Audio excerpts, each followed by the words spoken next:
வணக்கம் மக்களே, வாங்க நம்ம தில் கிச்சனுக்கு போகலாம்.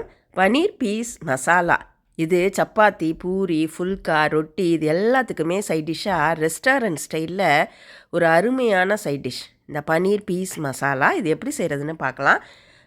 நான் இன்றைக்கி செஞ்சுருக்கிற அளவு 5லேருந்து 6 பேர் தாராளமாக சாப்பிட்லாம். கொஞ்சமாக செய்யணுன்றப்போ நீங்கள் அதுக்கேற்ற மாதிரி குறைச்சிக்கோங்க.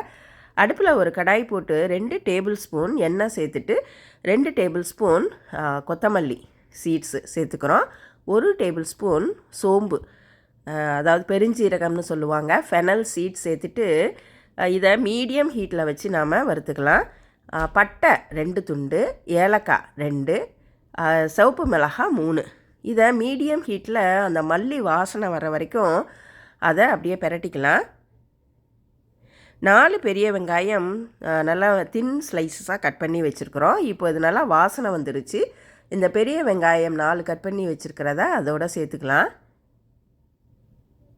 இது அப்படியே மீடியம் ஹீட்டில் அந்த வெங்காயம் லேசாக கலர் மாற ஆரம்பிக்கிற வரைக்கும் நாம் வதக்கிக்கணும். இதை நல்லா வதக்கணும், அப்போ தான் அது நல்லா வாசனையாக இருக்கும். இப்போது இந்த வெங்காயத்துக்கு தேவையான உப்பு மட்டும் சேர்த்துக்கலாம்.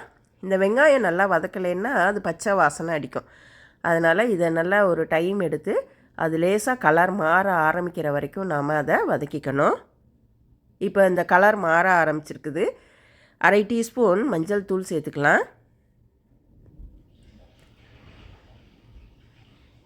இப்போது 1 டேபிள் ஸ்பூன் கசகசா அதையும் சேர்த்து இதை ஒரு பிரட்டிக்கலாம். இந்த கசகசாவும் கொஞ்சம் வறுபட்டால் ஈஸியாக அரைப்படும்.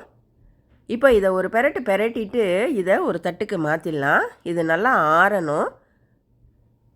இப்போ நல்லா வறுபட்டுருச்சு. இதை ஒரு பிளேட்டுக்கு மாற்றிட்டு இது நல்லா ஆறட்டும். நாம் இதை அரைக்க போகிறோம்.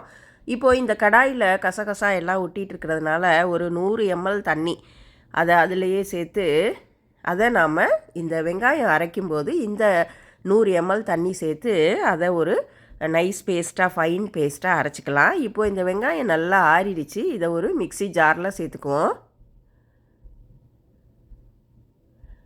இப்போ ஒரு 100 ml தண்ணி நம்ம அந்த கடாய் ஊற்றி எடுத்தது அதையும் அதில் சேர்த்து இதை நல்லா ஃபைன் பேஸ்ட்டாக அரைச்சிட்டு வந்துடலாம்.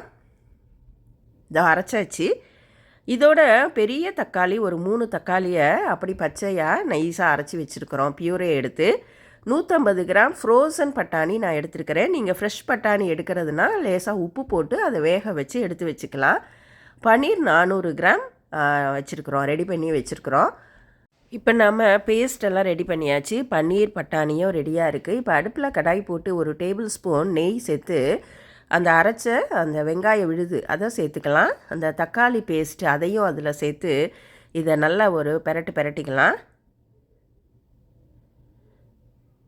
இதை ஒரு 2 நிமிஷத்துக்கு நல்லா வதக்கிக்கலாம். இது 2 நிமிஷம் இப்போ நல்லா வதக்கியாச்சு. இப்போது 1 டீஸ்பூன் அளவு தனி மிளகாத்தூள் அது சேர்த்துக்கலாம். இது வீட்டில் அரைச்ச தூள், கொஞ்சம் கலர் கம்மியாக இருக்குது. 1 டீஸ்பூன் அளவு காரத்துக்கு தனி மிளகாத்தூள் சேர்த்துக்கலாம். இப்போ இதை நல்லா கலந்து விட்டுட்டு ஒரு 100 ml தண்ணி சேர்த்துக்கலாம். நான் அந்த மிக்ஸி ஜாரை கழுவி ஊற்றிட்டேன். ஒரு 100 ml தண்ணி சேர்த்து இதை நல்லா ஒரு கலந்து விட்டுட்டு நம்ம ஒரு மூடி போட்டு மீடியம் ஹீட்டில் இதை 10 நிமிஷத்துக்கு கொதிக்க விட்டுடலாம். இடையில நாம் மூடியை திறந்து ஒரு தடவை 2 தடவை அதை நல்லா கலந்து விட்டுடலாம், இல்லைன்னா அடி பிடிச்சிரும். இப்போ இடையில நாம் ஒரு தடவை 2 தடவை எடுத்து அதை அடி பிடிக்காமல் அதை நல்லா கலந்து விட்டுடலாம். இது ஒரு 10 நிமிஷத்துக்கு கொதிச்சா அந்த எண்ணெய் பிரிஞ்சு வந்துடும். மீடியம் ஹீட்டில் வச்சு வேக விட்டுக்கலாம்.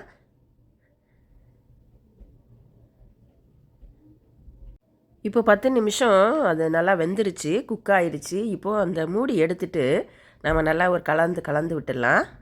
நல்லா எண்ணெய் பிரிஞ்சு வந்திருக்குது. இதை மீடியம் ஹீட்டில் வச்சு வேக வைக்கணும், இல்லைன்னா அடி பிடிச்சிரும். இப்போ இதை நல்லா ஒரு கலந்து விட்டுட்டு இதோட நாம் அந்த பன்னீர் 400 கிராம் ரெடி பண்ணி வச்சுருக்குறோம். அந்த பட்டாணி 150 கிராம் வேக வச்சு எடுத்து வச்சுருக்குறோம். அது ரெண்டையும் இதில் சேர்த்துடலாம். அந்த வீடியோ மிஸ் ஆகுது, அந்த வீடியோ இன்க்ளூட் ஆகலை. இப்போ பன்னீரும் அந்த வேக வச்ச பட்டாணியும் சேர்த்தாச்சு. 1/2 teaspoon garam masala, 1/2 teaspoon salt, 1/2 teaspoon sugar இதையும் சேர்த்துட்டு இதை நல்லா கலந்து விட்டுடலாம்.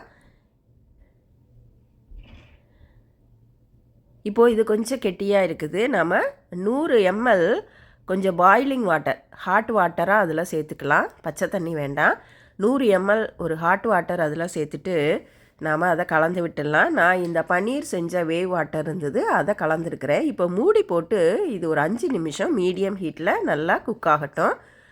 இப்போ 5 நிமிஷம் அதை வேக விட்டாச்சு. இப்போ இதை நல்லா கலந்து விட்டுடலாம். இதை ஒரு மீடியம் ஹீட்லேயே வச்சு நாம் ஒரு நல்லா கலந்து விட்டுடலாம். இந்த கன்சிஸ்டன்சி கரெக்டாக இருக்கும் நமக்கு. இப்போ இதை ஒரு கிளறி விட்டுட்டு நாம் ஸ்டவ்வை ஆஃப் பண்ணிடலாங்க. அவ்வளோதான், நமக்கு பன்னீர் பீஸ் மசாலா சூப்பராக ரெடி ஆகிருச்சு. இது ரெஸ்டாரண்ட் ஸ்டைலில் ரொம்ப அருமையாக இருக்கும். இது நமக்கு சப்பாத்தி வெரைட்டிஸ் எல்லாத்துக்குமே நல்லாயிருக்கும். பூரி, ghee rice, jeera rice varieties எல்லாத்துக்குமே ரொம்ப அருமையாக இருக்கும். இப்போ இதை நாம் ஒரு சர்விங் பவுலுக்கு மாற்றிடலாம். பன்னீரும் பீஸும் இருந்தால் போதும். இந்த அருமையான சைட் டிஷ் நீங்கள் ஒரு தடவை செஞ்சு பாருங்கள். செஞ்சு பார்த்துட்டு உங்கள் கமெண்ட்ஸை கீழே கமெண்ட் செக்ஷனில் கொடுத்துருங்க. நீங்கள் இப்போ தான் ஃபஸ்ட் டைம் பார்க்குறீங்கன்னா சப்ஸ்கிரைப் பண்ணிவிட்டு அந்த நோட்டிஃபிகேஷன் பட்டனையும் ப்ரெஸ் பண்ணிடுங்க. அவசியம் இந்த பன்னீர் பீஸ் மசாலா செஞ்சு பாருங்கள். நன்றி, வணக்கம்.